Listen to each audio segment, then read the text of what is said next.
Recently, Meghan made a new move by returning to Instagram, but it seems unlikely because her return was not well received. What a terrible failure. I know, she's trying to make money by getting back into the social media race, but the funny thing is, it doesn't work. It seems like she is trying hard to connect with Kardashian to save her brand. Meghan's desperation is evident as she is now willing to embrace the Kardashians' fame that she once rejected. And welcome my beloved friends back to my channel. I hope the information I bring will be useful to you. Now, let's discuss this in more detail. It's funny that just the other day, Meghan said she needed to stay off social media. So look what crazy stuff she's doing on social media right now. Look at her Instagram profile picture in beige, the familiar color she still uses. The profile picture looks like it's written on a piece of cardboard without any aesthetics. I wonder if she doesn't release her new projects on the Sussex website. Why is everything beige? I thought she wanted to stay away from social media. This is exactly the act of saying one thing and doing another. And also, from a business standpoint, it's a revenue blocker. Everything is so smart these days. Via the internet. Imagine this. She attained every little girl's dream. She married a prince, the son of the King of England. She got to hang around with the Queen, travel the world, and meet famous people, everything paid for. A fantasy royal wedding, all paid for.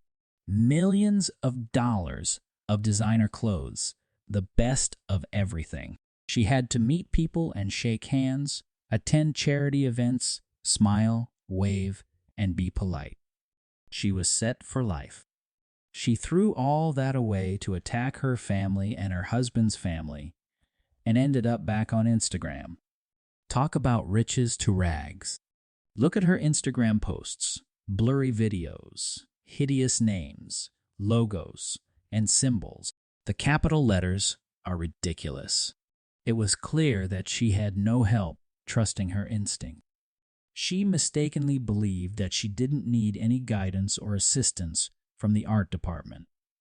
There is a theory that I want to tell you that the name Riviera Orchard, according to the American script, has claws or hooks on the letters R and lowercases. That is the writing style that Meghan used for calligraphy when she secretly publicly betrayed her father. I can't see where Meghan practiced the skillful parts of calligraphy. Anyway, she seems proud of the caressing. That logo is messy and difficult to understand what it is trying to convey. These forged flying tails, or as others have identified them, reaper blades, are completely inconsistent with handwriting. The three-word name of this mess, American Riviera, and I find it annoying orchard, reminds me of the other side of the Florida coast, and then a famous American hardware store. Catchy and pretentious, all wrapped up in one name, evoking the aisles of a hardware store, where you can find anything from screws. Just fit it perfectly. Anyone who supports this launch should go back to the drawing board. Anyone who provides their email address should be warned of all mining that will be carried out under the guise of commerce. Be prepared for some major spam to come. Now she wants to delve into the extremely competitive field of gastronomy and home design without any credentials.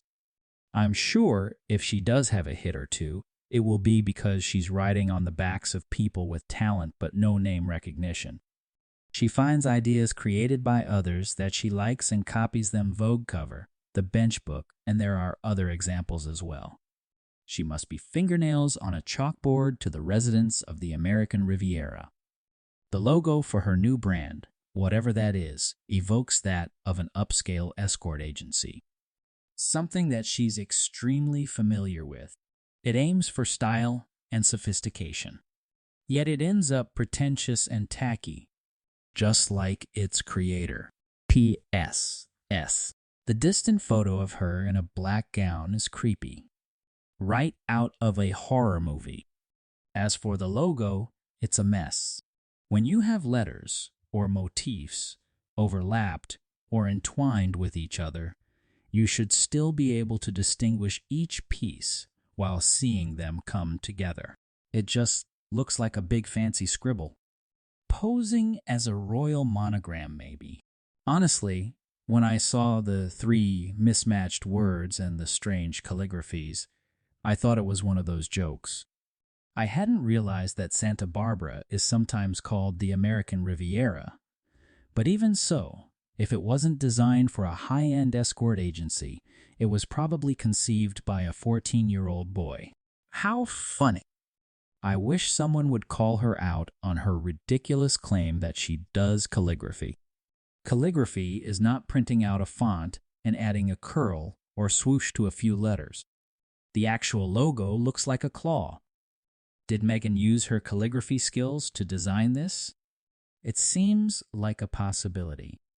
The monogram looks like a mistake. It is illegible. Parts of the letters are missing. Maybe it is supposed to be abstract. Is there supposed to be an O? I don't see any part of an O. Also, the script in the name is way overdone. It all looks like something a high school student would design. No offense intended to high school students. I hope she didn't pay much for this. Is Montecito called the American Riviera? Are they selling fruit from the trees on their property? Another very bad idea to add to the list. Such a very, very long list. I would expect the video to give a hint about what their site is going to contain and sell, but this is nothing. If anyone likes calligraphy, that is pretty subpar calligraphy, especially the NE and the letters. Unsteady hand, weird capitals, primitive curlicues. That she chose this specific self-generated font substitute for her brand defines the extreme narcissism of her creative side. It's just not very good. It looks high school level. And that's just from the handwriting perspective. It's not very striking. Looks prickly, spiky, tentative, and poorly thought through. You know, there are places right in L.A., in Koreatown, in Chinatown, where you can not only get gorgeous calligraphy specially designed for your project unique, but also precision-tooled dies made for the engraving/embossing. Would look better. This is some form of gold embossing. Maybe very pricey, but the lines are shabby. Probably will say it was all her idea to have this site selling stuff. But wait, there is an online shop of the King's Highgrove estate. Have just been there to take a look. No doubt it will sell similar items over the pond. Also, there is a Duchy of Cornwall nursery that sells plants and things. What an uneventful thing of that launch of weird handwriting, weird name, and is indeed she producing fruit from the tree? What orchard? Such an uninspiring logo and website in its entirety. She is dark, and I feel in her heart and soul. The fact that the word orchard is in the title of the company, that indicates to me they are going to sell things like King Charles has always sold from his Highgrove Gardens shop jams and preserves. Highgrove sells all kinds of things. I think Harry and Meghan are going to try to copy the success of Highgrove. Is this her way to show us how academic she is? She doesn't even know where the Riviera Zone is located. Can you see it? Industrial beige overloaded? Another finding that I can see is tendril logo image has a letter R over the M. It looks like she was is trying to achieve a royal crest for herself. That join waitlist might be an email capture for later sale to marketing companies, data sales. The whole thing looks boring and contrived and is a small player in a social media genre already saturated with better established sites. I was curious where she'd gotten the term American Riviera. Googled it, and it seems the folks in Santa Barbara, and only those folks, refer to their city with this name. Well done, Santa Barbara Chamber of Commerce Marketing Committee. I wonder if they copyrighted the term so Meghan might have to pay for using it, or if tacking on the word orchard her dodge to avoid having to pay any fees. Everything Meghan is doing with this website is ridiculous. The royals should have addressed this problem from the beginning. She's doing what she wants, and when she wants, and she'll use whatever she wants because they haven't put their foot down on her. Harry was a complete idiot if he couldn't see through her. She is trolling and harassing his family 24/7, and they are doing nothing. I'm sorry, but I don't see how American Riviera Orchard is /seems royal. I know she has tried to make money out of the title, but generally winds up spending lots of money. This doesn't sound royal or even British. I don't think the royal family has any connection to the French Riviera, which seems like it might be an inspiration for this. Maybe the royals visit there, but it's not like Balmoral or Portugal, where Eugenie and Jack live, or even Switzerland, where the king used to go skiing every year. American Riviera Orchard is both clunky and sounds extremely xenophobic and ethnocentric for someone who's looking for a global consumer base. It also makes me think of the French Riviera, which just makes me want to go to France, not purchase jams and jellies from Montecito. From what I can see, it's going to be about her and what the heck is she wearing a ball gown for, and what's with the fancy writing of the logo. This tells us one thing, and that is that the vibe wants to give it a royal feeling. And that's a problem because she is not a royal. Can someone please tell her that? Her brand has had a bad reputation ever since, being the leader in coffee. Who can trust her? Eco-warrior product. We all know her epic failure with her massive carbon footprint with her jet-setting lifestyle. Does her dish contain heavy metals? Is her jam fairly sourced and organic and free of corn syrup or aspartame? I won't buy anything from her. Who can trust that brand? I need to know how she is going to achieve this because we know she doesn't like to spend her own money, so she will not carry any stock. So how will it work? Because she won't have gone out and sourced new, interesting items from young, independent artisan workers, giving them a good, fair price for the work.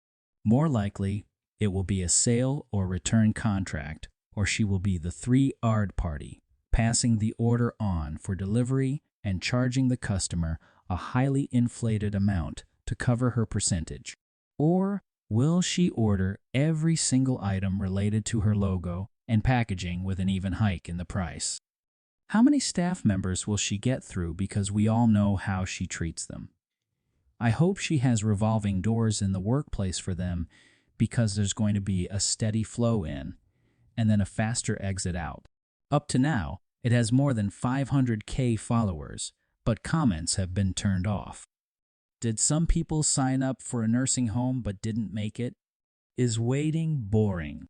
She might have followers, but will she get sales? Or did she go out of her way to create an account to register, and the real account is still there? Maybe lovers flocked there and signed up initially, but then realized that this was nothing that interested them and nothing they wanted or couldn't afford, and they left. She's going to sell jams, preserves, kinds of butter, cutlery, tablecloths. It isn't going to work. It's already a massive branding failure. One theory I can tell you is Meghan is trying to get things up and running before either they lose their titles or get divorced. I believe Meghan and Harry no longer live together, but for publicity, they do the odd things together. The reason the film and photos were done by Meghan herself. That's why it's shots. She made it bleary because then you can't pick holes in it too much. It would do better if she didn't link herself to it at all. If she had just used Rachel Emporium would have been better. That way she could sell just about anything. But no, she has to use her links to the royal family, thinking it will make her more money. What about Meghan trying to get close to Kardashian? However, before that, Meghan always denied Kardashian's success. But now the person turning around is Meghan. Very funny. I'm not a Kardashian fan, but at least they worked 1+ hours a week to get where they are today. Also, I don't remember them trading in royal titles, accumulated through marriage and torturing the elderly and sick in their family. So, the Kardashians are on Harkles, which is a shock. And the other thing is that I can't see the Kardashian brand blending with Markle. She must maintain a pristine and decent image, and they are opposites. So the connection will be between Harry and Kris Jenner's husband, and normal appearances together now. Markle wants to know their magic. How can they be nobody, have no talent, and still build a brand? As far as I'm concerned, Meghan must be desperate to start mingling with the Kardashians, which is happening. She's trying to bond with a family she rejected 4 years ago. Does that mean exploitation? For someone like Meghan, I think she will do anything as long as it serves her interests and makes money. How humiliating. While the Kardashians are trying and working hard every day to create many projects and bring their name up, Meghan only thinks about what dirty tricks she will use to benefit herself. And now what? The positions of the two of them are quite different. And Meghan is back to being close to the Kardashians. I find this funny. What about you? What do you think about Meghan's actions when she always uses the people around her, from her children, her husband, even her family, to serve her money-making purposes? She is willing to defame and trample on anyone who gets in the way of her making money. Please leave a comment below to let me know what you think. And I'm here to say I love the British royal family very much. Please follow the channel and interact with me to see the information in the upcoming videos I will bring to you. For now, goodbye, and wish my dear friends a beautiful day. Thank you for watching until this moment.